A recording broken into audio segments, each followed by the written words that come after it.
السلام علیکم ګران پښتنو ورونو، هیله ده چې روغ او جوړ به یاست او یو ښه ورځ به مو پیل کړې وي. ملګرو، نن بیا هم له یوې نوې طریقې سره درته حاضر شوی یم. هیله ده چې له دغه طریقې ګټه واخلئ او له ملګرو سره دغه طریقه شیر کړئ تر څو نور ملګري هم ګټه ترې واخلي.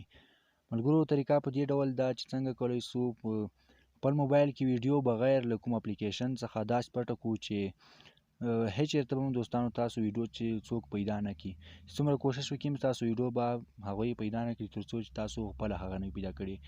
نو راځئ ویډیو تر پایه پورې وګورئ او دا ویډیو له نور ملګرو سره شریکه کړئ تر څو نور ملګري هم ګټه ترې واخلي.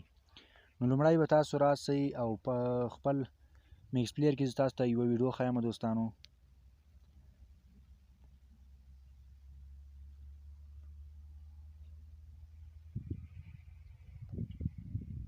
دلته دوستانو ما یوه ویډیو دا دوستانو تاسو کتلی شئ، دا یوه ویډیو دوستانو زه اوس تاسو ته پلی کوم، هم اوس کار کوي.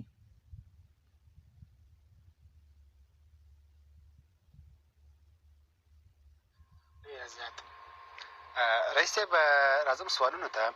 څنګه تاسو کرکټ بورډ ته لار پیدا کړئ؟ د کرکټ بورډ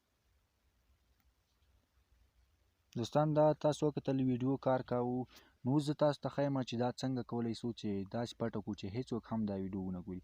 تاسو به راسئ خپل فایل منیجر ته به راسئ. کله چې تاسو فایل منیجر ته راسئ نو بیا به دا ځای کلیک کړئ. بیا به دوستانو هغه ویډیو چې تاسو کوم فولډر ته لیږلې یا کومه ویډیو چې غواړئ تاسو یې پټه کړئ نو هغه ویډیو به تاسو پیدا کړئ. مثلا دوستانو ما دا ویډیو تاسو ته وښودله. اوس دا ویډیو دوستانو تاسې غواړئ پټه کړئ نو داسې به کلیک وکړئ دوستانو. بیا به دلته په دې درې ټکو نښان باندې کلیک وکړئ او بیا به په رینیم باندې کلیک وکړئ. دلته دوستانو ډېر اسانه طریقه ده. یوازې دا MP4 دوستانو داسې تاسو ډیلیټ کړ، دلته یوازې APK ولیکئ یا بل څه ولیکئ یا مثلا د ایمیج چې کوم یعنې عکس کوم کوډ د هغه ولیکئ. دا اوس دوستانو APK ما ورته لیکو، دا به داسې ښکاري لکه یو اپلیکیشن. اوس دوستانو دا به تاسو سیو کړئ. دا دوستانو وګورئ د اپلیکیشن په شان ښکاري او دا به اوس هیڅ کار نه کوي.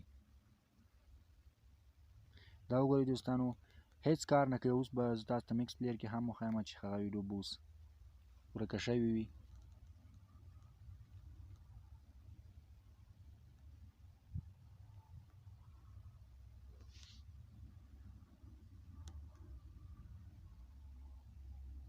دوستانو وګورئ تاسو ویډیو کار نه کاوه.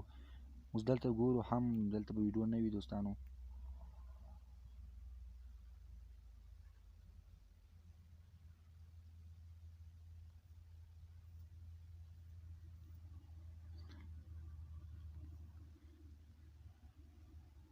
دا وګورئ دوستانو دا تازه که نو ویډیو ورکه شوله دوستانو، تاسو ګورئ.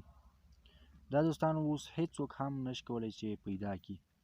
چې تاسو موبایل کې هره ویډیو که تاسو پټه کړې وي نو دا څوک نشي پیدا کولی په دې چې اسانۍ سره دا پیدا کړي. نو دا دوستانو تاسو که غواړئ اوس بیا پیدا کړئ دا به داسې کلیک کړئ او بیرته به دوستانو په رینیم باندې کلیک وکړئ او دا APK به ډیلیټ کړئ، یوازې MP4 به دوستانو ولیکئ. دا مو چې کله ولیکل نو ډایرکټ به ویډیو بیرته جوړه شي. دا وګورئ دوستانو ویډیو بیرته جوړه شوه.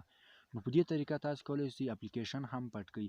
اپلیکیشن دوستانو چې کله APK لیکلی وي تاسو به APK ډیلیټ کړئ او MP4 ولیکئ نو د ویډیو په شکل به ښکاري مګر ویډیو به هم کار نه کوي او تاسو اپلیکیشن به پټ وي او عکس هم کولی شئ دوستانو تاسو پټ کړئ.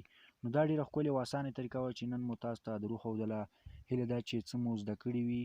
نو تر نورو ویډیوګانو لپاره چې موږ ستاسو درنه حضور ته حاضرېږو زموږ د یوټیوب چینل درسره سبسکرایب کړئ او له ملګرو سره یې شریک کړئ.